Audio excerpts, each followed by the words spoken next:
Fuck. What's going on, guys? Welcome to another episode of Out of the Cage. I'm Alec. I'm Harley. Gonna be a slow one this week, friends. Not a lot of. We got a lot of new guys coming up. Few stand out, but nothing that I think is gonna be an absolute banger. But we've seen a few announcements that look pretty good, and obviously it all depends on how these camps go. It always does. But we'll get into some of those because we got some big cards coming up in the next couple months. But first on the list, we got. The more I think about that fight, dude, it's probably gonna be good. Yeah. We got Overeem and Sakai, which two Muay Thai guys. Obviously, Overeem has a lot of experience whooping up on people. Dang, son. So, what do you think?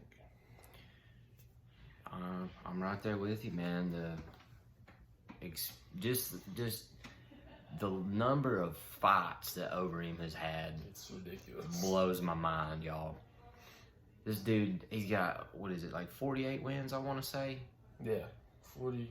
Dude's got more 46, wins, more pro wins than most people have fights. Just think about that. It's insane. And I mean, Sakai, he's no slouch either. Dude's got, what did we say, 15? I think. It's like 15 and One? Yeah. 13 15 wins, something like that. 1 loss. By the way, his only loss was to Czech Congo. A juiced up Czech Congo and Bellator at that. A bad man, Czech Congo. Did you remember watching him? Oh, yeah. God. He's a freak of nature. I love it. That's about like,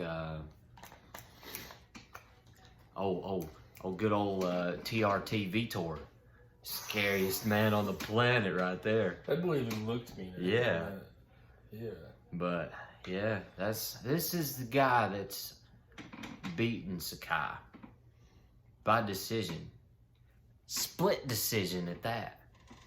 And not many people go 5 rounds with Czech Congo. No. Who was that dude he blistered up against the cage?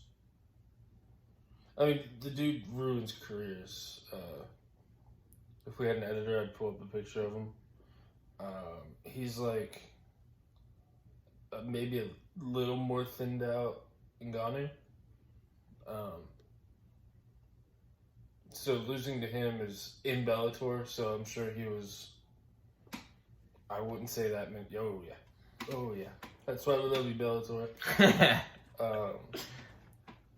But I don't know how far into his career he was. My only concern with Sakai is his cardio.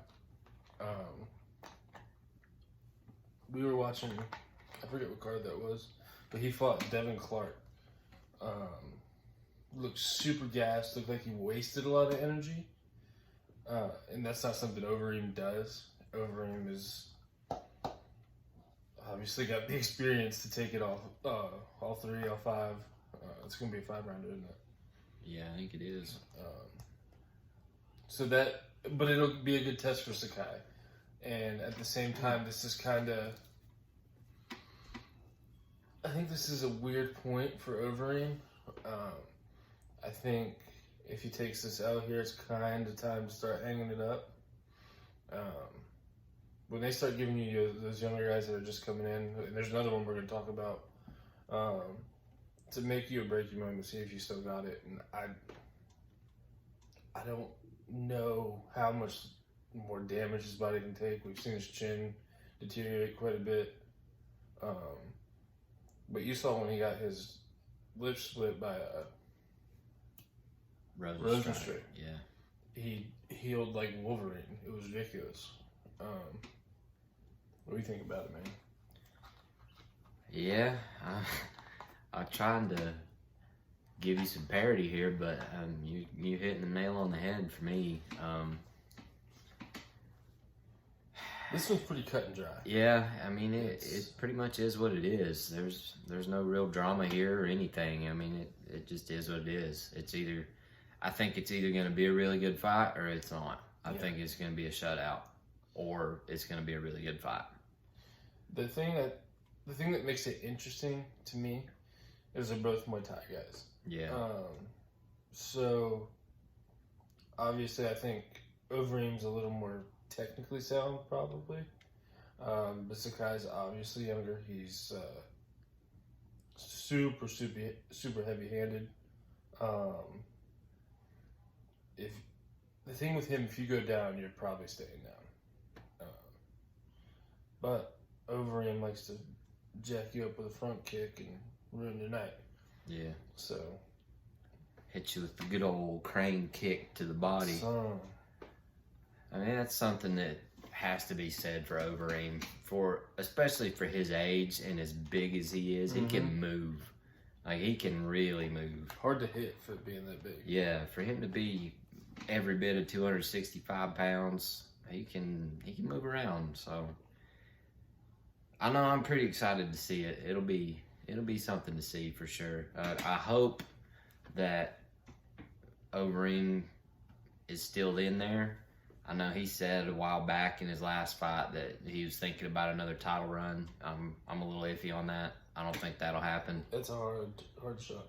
You got some rough characters to go through to get there, and a lot of them have already beaten you, so I don't really think that's going to happen. But I do enjoy watching Overeem fight, so. Along with him maybe having to meet John Jones in the mix. Yeah, boy, what a fight that would be. I'd love that, dude. Man. Yeah, I just don't know if at his age a title shot is in his best interest. But, dude, he eats horse meat and stuff. He's crazy. So, we'll see. We'll see. Like I said, guys, a lot of these upcoming cards, it's a lot of new guys that I haven't seen enough of to really give you something. The only other one I can think of is what's that one guy? Something Field. Minifield? No, the other dude, the white dude. He's What are you talking about? the bald dude with the beard. Oh, the Kelleher? Yes, Brian Kelleher? Brian Kelleher. Yeah. He's been around a while. He's been around a long time. This is another situation. I'm just gonna go ahead and say it. I don't see him making a title run or making a impression. But this is kind of, dude, my hair is jacked. Oh, you're good. But this is where I don't know, man. This is, for a new guy, it's a big shot. That kind of breaks you into your known fighters. At the same time, this is probably a lot on Keller's career. So it could go either way, man. That experience always comes into play against these younger guys. Big test. Yeah. Which brings me to my next point, and the fight I'm probably most excited about. Yeah. It's going to be Menifield and OSP. Guys, if you like watching a slugfest that's not very technical, tune in, son. It's OSP and Menifield are probably two of the strongest dudes in this division.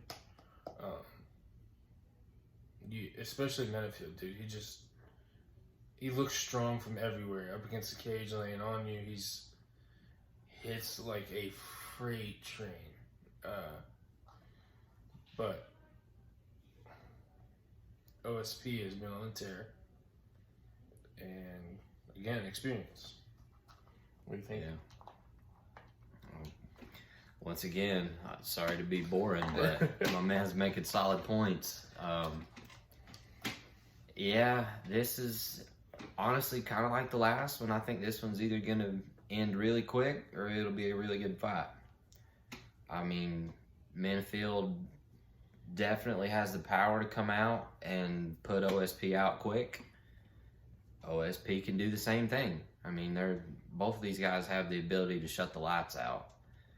So, I mean, it's tough. It could be one of those things where both guys get a little intimidated of that and are kind of hesitant to throw, or they could come out and it be a banger. A war. I don't know. We'll just have to tune in and see, but it's honestly it's kind of a test for OSP too. Is they're giving him a guy that's pretty new, coming up, doesn't really have the name or the reputation yet, and if he gets smoked, then you kind of got to ask yourself, where does OSP go from here? Because he's so up and down. Yeah. He's one of those he's either hot or he's cold kind of guys. He doesn't seem very consistent to me. He's either on a tear or on a losing streak. But a OSP that's on a tear, get out of the way. Yeah. Another thing. I'll ask you this. Who are you taking in that fight? I think I'm going to take Minifield. Really? Yeah, I think so. I think, and here's why. I just think that Minifield is younger and he's exactly right. I think he's going to be hungrier and he's going to want it more. That's basically my whole argument. I don't think he's going to be more technical than OSP. I don't think he's more well-rounded than OSP. I just think that drive and that desire is going to be more there for him than it is for OSP. My only call on that is I think OSP has better wrestling. Yes. I agree. But I don't see him use it enough to make it, to bring up a valid point against it. Yeah. For betting purposes or whatever. Now, if OSP comes out and he tries to wants to wrestle with Minifield, I think he walks away with it. I do too. I've noticed OSP's really hard to get off. He likes that double leg. He goes to it a lot, and he gets past full guard. You're having a tough time. You're having a real tough time. Which, like I said, he doesn't do it a lot. He doesn't do it enough. And a guy like Minifield, it takes one. Again, he's a massive human, and I've seen him take some really big shots. We were watching him, and Minifield's a little sloppy, but so is OSP. So I think it's going to be a street fight, man. I really do. That's all we really got for this next card. But there is some good stuff I'd like to get into that we were talking about at the dinner. There's a lot of potential fights that are coming up. I'm super, super excited for, and some I didn't even think about. I'll let you tell them what you're telling me. This is nothing concrete. I don't think either party has received a contract yet. But unfortunately. But there's a lot of buzz on Twitter about Dustin Poirier fighting Tony Ferguson, which, if you're a fan, makes perfect sense. It does. They're the two guys in the top 5 that haven't had a dance partner recently. I mean, the only other guy up there is Connor, and he's retired, so... I mean, of course you got Dan, but Dustin just beat Dan, and they're not going to feed Dan to Tony, so it's either Dustin and Tony or it's nobody, it seems like, but... I didn't think about this. Here's your issue. Tony's coming off a loss. Dustin's coming off a win. Mm-hmm. So does that line Tony up with Dan? I kind of thought maybe at first. But then that kicks Dustin out. Yeah, exactly. See, I think Dustin kind of has to go through Tony to get back into that title talk. I agree. I think agree. he's gonna, because he already beat Dan, and if Tony were to fight Dan, I don't think that does anything to get him any closer to a title. So Right. I think for both of those guys, if they're gonna get back to a title shot, they're gonna have to go through each other to do it. So, but see, that's my whole issue with, like we talk about it all the time, the rankings. So 90% of the time, I'd say, a fighter coming off of a win won't fight one coming off of a loss unless it's like a rematch. Mm-hmm. But that causes a problem pretty frequently that you got these 3 and 4 guys that are fighting for a shot at a title. You really don't have a lot of options there because that would bring Dan up further than he needs, and then where Dustin just beat Dan, it kind of screws Dustin over.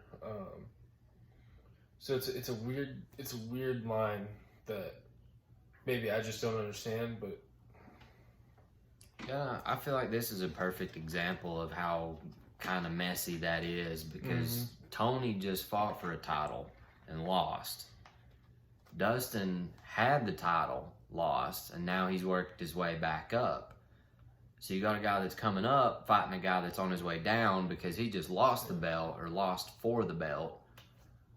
So like you're saying, it creates kind of a messy situation because you don't want to throw Tony to the wolves and, give him like a number 7, number 8 guy because he's beat a lot of those guys. He deserves to be where he's at. absolutely.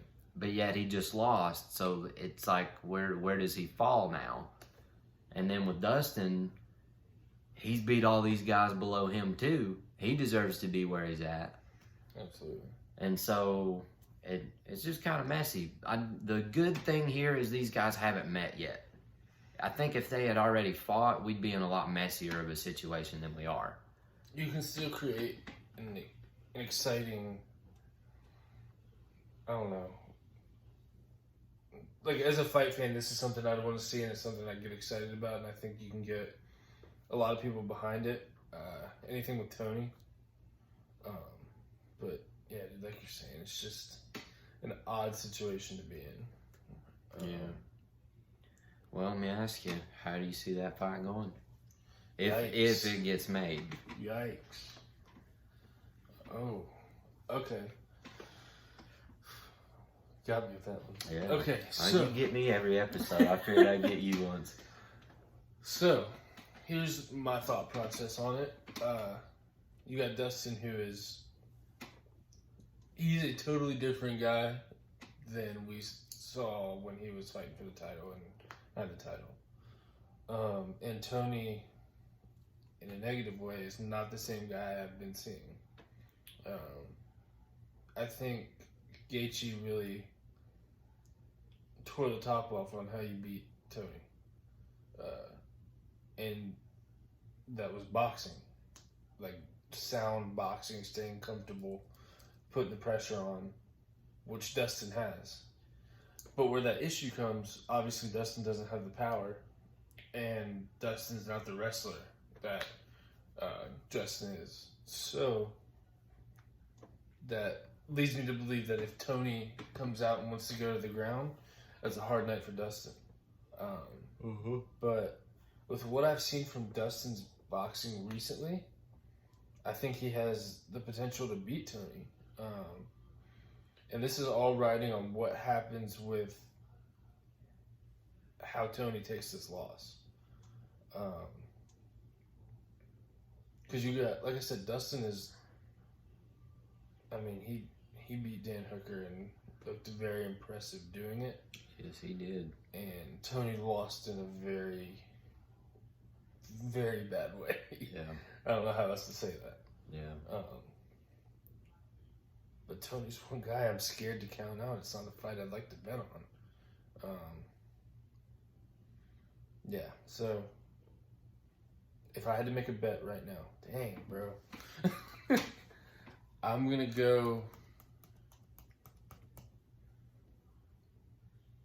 Dustin. What do you think? to me, it. I'm 51-49, by the way. Yeah, it's so we're really splitting hairs here with this one, as Chell would say. There's, God, I don't know, man. I think my biggest question is gonna be, how does Tony come back from that loss? And At his age. yeah, and does his game plan change a little bit? Because to be honest, I kind of think it needs to. I agree. Tony has good boxing. He's boxed for his whole life, from what I understand. Wanted to be a boxer at one point, I think, but he's not got the best hands in that division. And he takes so much damage. And yeah, he's that, I'm gonna stand in front of you, I'm gonna walk you down, and that makes you pretty easy to hit, honestly. And that's what we saw in the Gaethje fight. I mean, Tony stood right in front of Justin, walked him down, and tried to just throw hands with him, and Gaethje got the better of him. But to me, Tony is his most dangerous whenever he mixes in the wrestling and the jiu-jitsu and the clinches, and truly just uses his mixed martial arts, because he is dangerous from anywhere.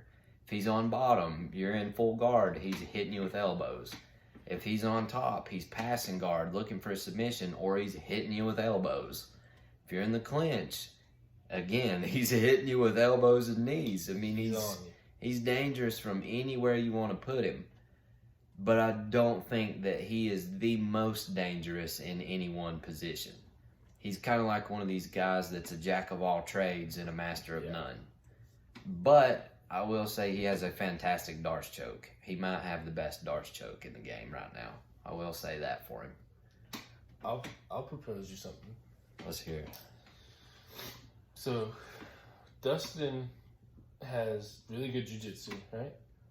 Which kind of helps counterbalance Tony. But Dustin wins fights the same way Gaethje does. Comes for them legs and boxes. Good leg kicks up close and tight, just how Gaethje did. Do you think that strategy will work against Tony again? I don't think so. Really? I think Tony is smart enough to realize where the holes in his game are, and I think he adapts. You're right. If not, then Dustin's going to beat him, plain and simple. But how does he stop that, do you think, with his style? See, that's the question I think only Tony could answer. I don't think I can lay that out for you, because... That's tough. Yeah. That's tough. I mean, think about all the people that Dustin and Gaethje have beaten with that game plan. Dude. I mean... And the problem with that game, not the problem, but why it works so well, is because you're watching hands and you're getting kicked. You're watching kicks, you're getting hit. And the thing with Dustin, like I said, he doesn't hit that hard. Consistent. It's always on you. He's very accurate. Dustin I'll just say it, whatever, get mad if you want. Dustin has probably the most accurate hands in that division. Dude Besides can... Connor. Yeah, except Well, maybe Connor's not Connor, really in there. but I don't count Connor anymore. I said it, get mad if you want, whatever. He's not in that weight class. He ain't fought there or whatever. But Dustin, even when he's throwing haymakers, they're accurate. They're landing. They're landing exactly where he wants them to land. From the clinch, from distance, wherever it's at. If he's throwing hands, he's hitting you where he wants to hit you and when he wants to hit you. With combos. Yes. He doesn't throw just little 1-2s. A lot of times it's a 1, 2, 3, bang. So... Or he likes that jab, straight, jab, kick. Yeah. He's really good at mixing in the kicks, too. And to kind of add to your point, what makes that so dangerous is these guys... Like, I've seen Gaethje be in the clinch, have like a single collar clinch and an overhook, and be chopping at the legs while he's in the clinch. You don't see people doing that. That's incredible. Yeah. I remember when I saw it, I was like, whoa. I've never seen anybody do this before, and I don't think I've seen anybody do it since either. him and Dustin are like the only guys that will be in boxing distance, be throwing punches, and not try and get a little bit long and then throw that kick. They will throw that kick in close, in boxing distance every time. And the problem, dude, it hits right on that side of the knee. And that's a good point, dude. That boxing distance and that clinch. They stay close, man. They do. And what that walks you into? That walks you into your left or your right, whichever side you're throwing. Yeah, So- and plus, if you're in boxing range, you're not expecting a kick because you're not going to throw a kick when you can get punched in your face mid-kick, you know? You want to be, there's boxing range and there's kicking range. That should tell you all you need to know. And whenever you start crossing those boundaries, you get really unpredictable and Yeah. people don't know how to handle that. And not to mention, like, if I'm standing back here, you can see where the punches are coming from. If I'm here and you're worried about punches and kicks, dang, that's tough, bro. It becomes a whole different animal at that point. That's a good point, dude. Call it, bro.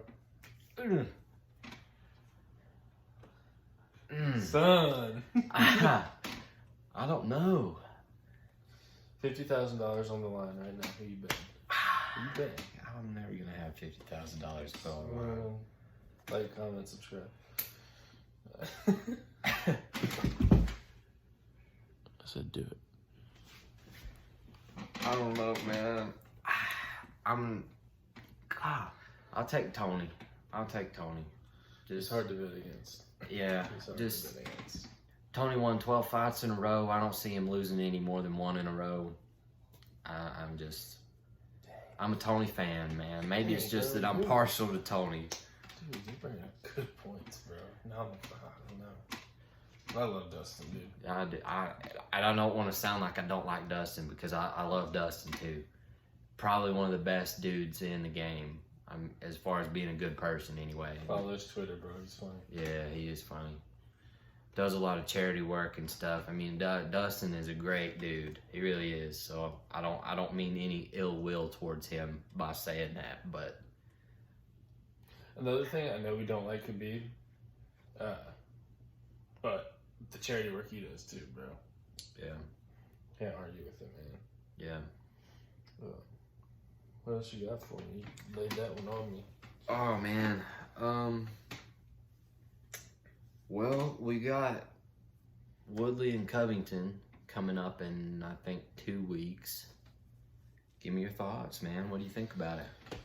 So, I said it last week, just to reiterate, this is a make it or break it for Tyron. I forgot we already talked about it, or I didn't really go in depth. I wouldn't have made a point of it, but we're already here, so. I had a week to think on it, right? And I have been thinking about it this week. So, to go off what I said last week, Tyron is at a point now where I think he's in the same position Overeem is. If you're going to do it now and do it hard.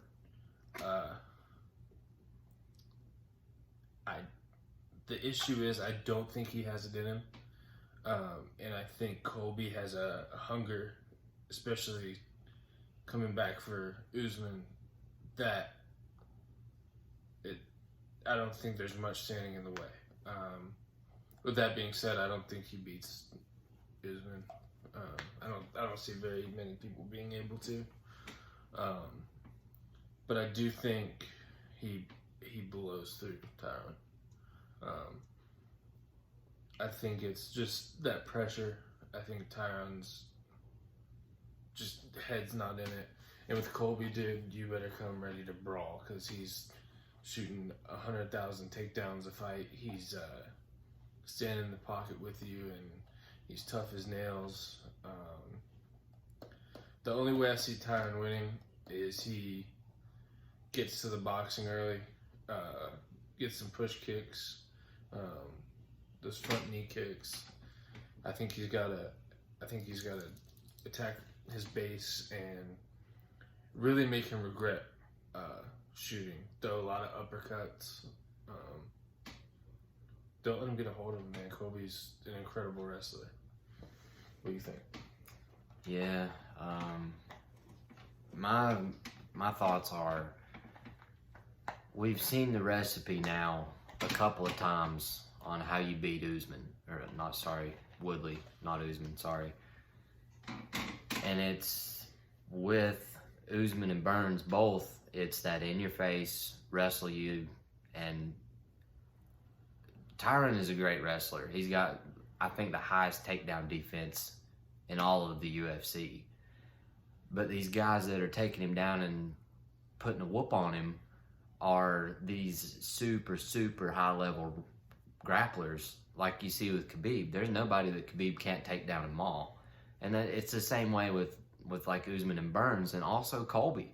Colby's right there with those guys. I mean, Usman respected his ground game so much that those guys didn't even think about going to the ground. They stood and traded for 5 rounds.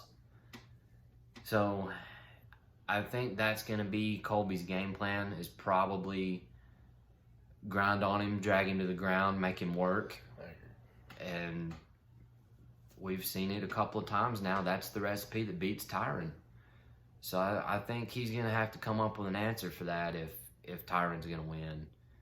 And I don't see it happening, honestly. I really think Colby's going to come out on top in that one. And I like Tyron. I like Colby too. But I kind of just think that Tyron's time has passed, to be honest with you. He's still kind of young. I mean, he could still do it. Maybe he will. I don't know. But I haven't seen it out of him in his past couple of fights. So that's kind of where I'm at with it. My issue with him is I feel like these past couple of fights he's beat himself. I think that loss to Usman is kind of like his bid farewell, if that makes sense. Which, I don't know. Honestly, I think Colby's only issue and why he's not champion is his size, man. You're fighting Usman, who is just a massive human being and incredibly skilled. I think we're gonna see a Khabib situation where he's gonna stick around as long as he feels like it. Yeah, I think you're right. That's hard, man. Because I don't want Tyron to go out like that. I love Tyron Woodley. I don't know, man. I don't have the faith that I'm just not convinced. But like you said, bro, he could go out there and blast. And yeah, because prime Tyron Woodley, that's a bad dude, bro. Best in the world at that time. Yeah. So. And he was like, I think if he would have beat Usman, it was to a point where you could argue him as like one of the greatest of all time. Oh yeah.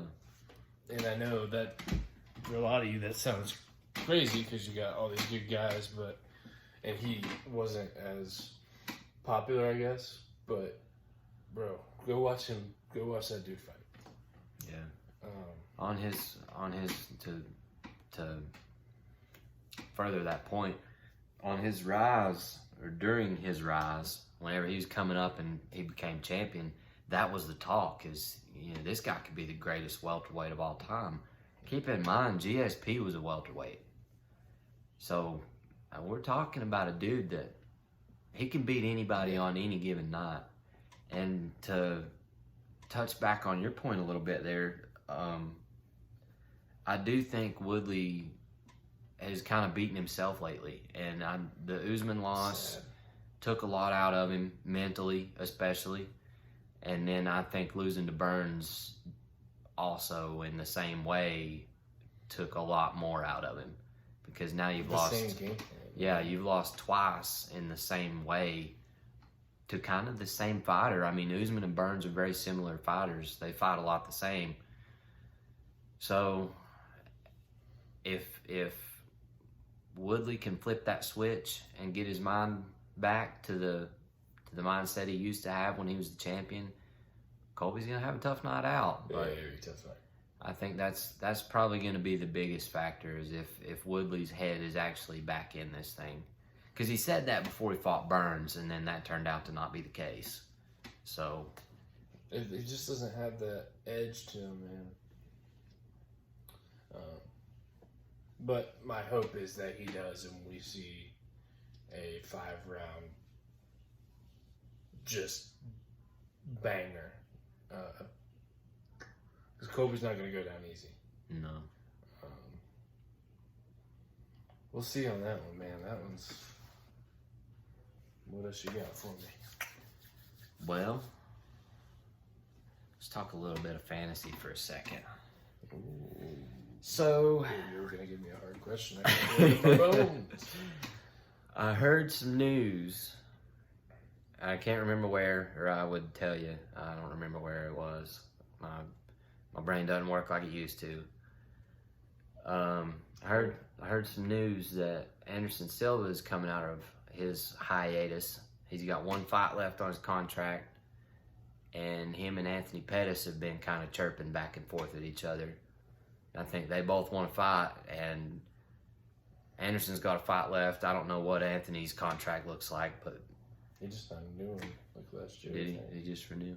Well, I think. he'd probably be around for a little bit. But anyway, what do you think about Anderson coming back? I'm nervous. He just had that knee surgery.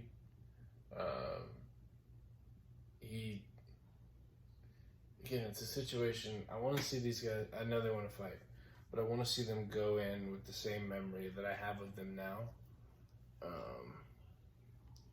Like, I think after he lost to Izzy, that should have been his good night. Like, he passed on the torch. Yeah. And not to be rude, I don't care about Anthony Pettis. I did when he was first becoming popular. It just watching him fight doesn't really excite me anymore. I know it's Showtime, but It ain't been Showtime for a hot minute. I'm Yeah. gonna just say it. Yeah, I'm really. sorry. he doesn't have that spark. And maybe he does, and I'm just not seeing it. I don't know, man. It's not really something I'm interested in, and I don't want to see that happen to Anderson. Hopefully, for my sake, I see Anderson Silva go in there and just blast him, head kick him. I just don't. I think he's pushing the envelope with his age a little bit. Yeah. And I think Anthony Pettis is fighting for any clout he can get. Not really. I'm trying to think of who I would like to see Anderson Silva fight. If they can meet at light heavyweight, I'd love to see him fight Vitor. That'd be dope. Yeah. But I just don't. That doesn't get me excited, especially as a main card. Yeah, I think if they're gonna do an Anderson fight, I kind of think you make that co-main. I agree with you. It's more of a nostalgia thing for me. Right. I just, Anderson's well past his prime, in my opinion. Sorry if that makes you mad. It's true, though. But Anderson is well out of his prime. He's still a great fighter, don't get me wrong, but It doesn't go away, but he's not somebody that I'm chomping at the bit to see fight. I mean, like I said, I'd watch it just for nostalgia's sake, but I'm almost certain that I'm not going to see the Anderson Silva of old ever again. I'll be disappointed. Yeah, Regardless. I think it's going to be a disappointment just because of the memory that I have of Anderson Silva. I mean, I remember when this guy was on top and was tearing through everybody, nobody could touch him. Everybody. And he was going out there and dancing around and laying on the cage and acting like he was asleep and then starching people. I mean, at one point in time, he was the greatest in the world. And Everybody had those Silva shirts with the... everybody was nuts about Spider Silva. So that's what I remember in Anderson Silva. So I'm quite confident I'm not going to see that again. So it's not something I'm super excited to see. Like I said, I'd still watch it just for old time's sake, but It doesn't do it for me. Yeah, that's pretty much it for me. I'm not super excited about that one, or Anthony Pettis for that matter. He's not one of my favorite fighters, so that one just doesn't really get the gears going for me. But old time's sake. Like if it was like a GSP Khabib, that's something I'd not even, man. Yeah, I just like I said, I feel like you got to be more confident in yourself to go out, like not even on a win, but go out when people are like, yeah, man, you did good. Not when you're like, come on, man, hang it up. Yeah, It's that time. Very few people have done that though. It just doesn't happen. Realistically, Khabib would beat Gaethje and one other person, and then hit the road jack, and we'd never see him again. That's how I think it should be done. yeah. But these guys are fighters, and that's what they want to do. I like this fantasy talk. Who else you thinking? I didn't think there's something good in there. I have something standing. I'm trying to remember. I've heard a handful of like just more or less fantasy fights that are being discussed, but nothing's being set in stone. I can't really. Oh, I got one for you. Go ahead. I thought of something, but go ahead. Would you? So obviously, it's going to take a little bit. I would like to see before it gets too old, another TJ Cody fight. Long hair Cody versus fresh off of suspension because you're a dirty snake. TJ. I want to see it, absolutely. That's something. Here's alright. I hate you, TJ. Yeah, I don't hate him. I did. I changed my mind. Have you ever seen the episode? Hold on. Have you ever seen the episode of Ridiculousness that I'm TJ's upset. on? I'm upset. Have you ever seen it? No.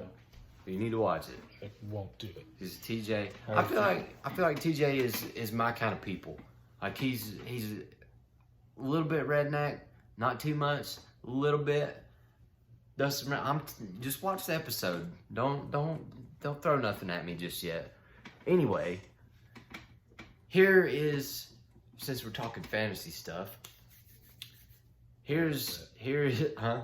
I'm upset. You'll be okay. Here's a little bit of a left field one for you.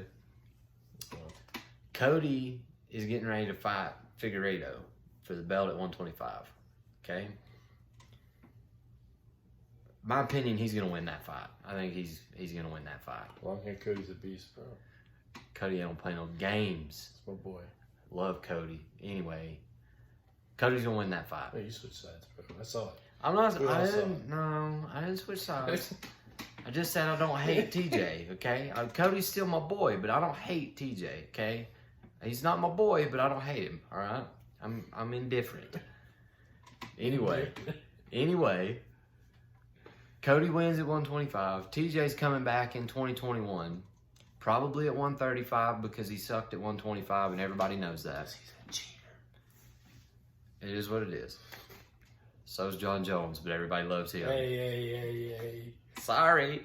A little coat. Anyway, and a few picograms, but you know, it is what it is. Anyway, You got me, dude. You got me. just saying. TJ's gonna come back at 135, probably. That's my best guess. I don't see him. I mean, as thick as he looked in that one, I don't know if y'all saw the pictures of him. He looks thick. So he may even come back at 145. I don't know. I'm just spitballing here. This Get you some. This is all spitballing here. But to get back, Cody wins the belt at 125. TJ comes back at 135. TJ supposedly has said he's getting a title shot whenever he comes back. He was promised a title shot. He said he doesn't care one way or the other if he does or not. He just wants to get back there. But, you know, whatever. That is what it is. My hypothesis is we have Cody versus Dillashaw 4, right? Is it the fourth one? 3. 3. whatever it is. Cody Dillashaw 3 for Cody's opportunity to become champ at 25 and 35. What you think about that? I like it.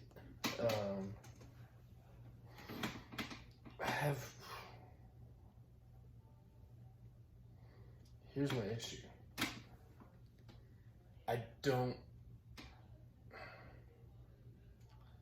I think Cody's the kind of guy that it builds and builds and builds and builds and builds.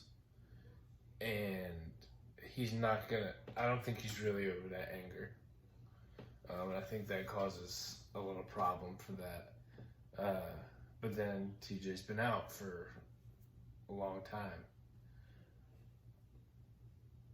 Which negative is going to be bigger?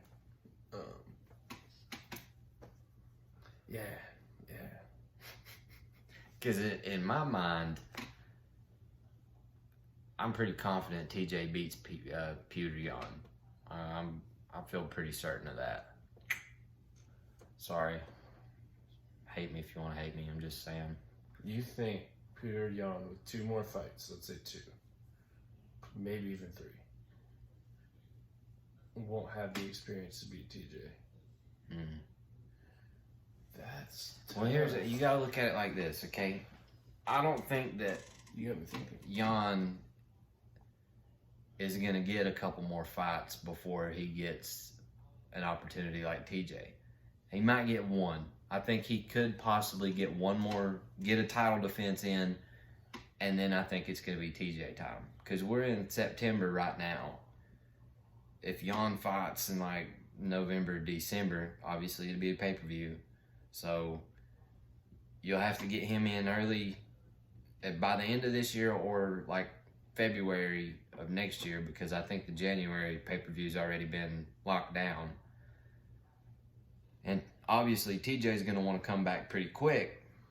Probably 6 weeks after his suspension. In 2021. Like, he's going to want to come out with a bang. So either Yan gets 1 more fight in or he doesn't at all, and TJ draws right into Yan. You think he jumps straight to number 2? I don't say that I agree with it, but I could see that happening, yeah. Because, like I said, according to TJ, he was promised a title shot when he comes back. My only issue, and I'm going to get frustrated if that happens, simply because your wins when you were on whatever he was on don't count to me. I don't think it should count as a loss, but you won, but kinda. You cheated to get them, so I think you have to work from that same spot you were at. So I think that knocks you back some. I think that's how it should be. Yeah, well, I agree. It should. I don't want to sound like I'm advocating for TJ here. I'm just telling you what I've heard. It won't. Yeah, in a perfect world, that's how it would be. And TJ would come in at, like, let's say number 8 or number 9 or something, and have to work his way, or even a 5 or 6, back towards the top. But I don't see it happening that way. I think he'll come back in.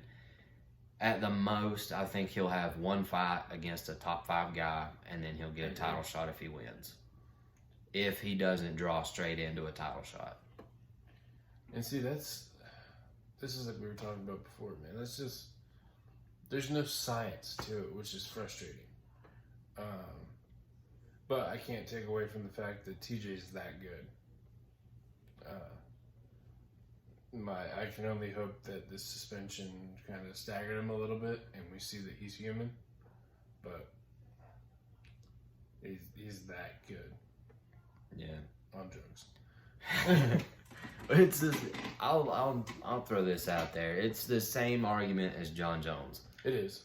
Okay, Jon Jones did whatever he did, and it was only a trace amount, blah, blah, blah, whatever. It doesn't matter. The skill is still there. Absolutely. Absolutely. Whatever kind of substance you're taking does not put that skill inside of you. It might alter your mindset a little bit, make you more aggressive, make you work a little bit harder, maybe you have a little bit better cardio. I think it helped with his weight cut. But the skill still has to be there. Otherwise, you're just a juiced up dude in a bar trying to fight in the bathroom. And nobody cares about that, so. As much as I don't like TJ, I think you're right. You can't knock his skills, dude. The guy is nasty. So Yeah. you can't take away from that. Okay. But we'll see on that one. I'd like to see a Focus Cody fight him. Yeah, I would love to see Cody come in with a level head, like he did against Dom Cruz. If we see that Cody, he wins. Because Cody, bro, that dude, when he's even keel and he's been a psychopath in the gym, that boy good. That boy real good. He straight embarrassed the consensus best bantamweight of all time in Dominic Cruz. Embarrassed him for 5 rounds. Probably the most embarrassed I've seen somebody get in the UFC. Yeah. He said, the guy who everybody talks about not being able to hit could not land anything on Cody, and Cody landed everything he wanted. Him. Everything he wanted, he landed. Dang. Yeah, that was incredible. Not like when it comes down to like remarkable fights I've seen live. Yeah, that one's like my number one. That's what got me. So I was always interested in the UFC. That's what got me like, oh, I gotta watch this consistently. Yeah. That brought me in. Yeah, cause I'm kind of the same way. I was more of a just I'll watch the pay-per-views kind of a guy. And I'll keep up with the belt and who's got the belt and who's the best, blah blah. But didn't really get into the thick of it too much until after seeing Cody straight embarrass Dom. What are you doing? She needs to go outside, but it's dark and scary. Well, take her outside. Turn the light on. It's dark and scary. Turn the light on. I'm letting you know. Lord. I guess we're getting ready to sign off because I got to take the dog outside. So. Well, guys. I know.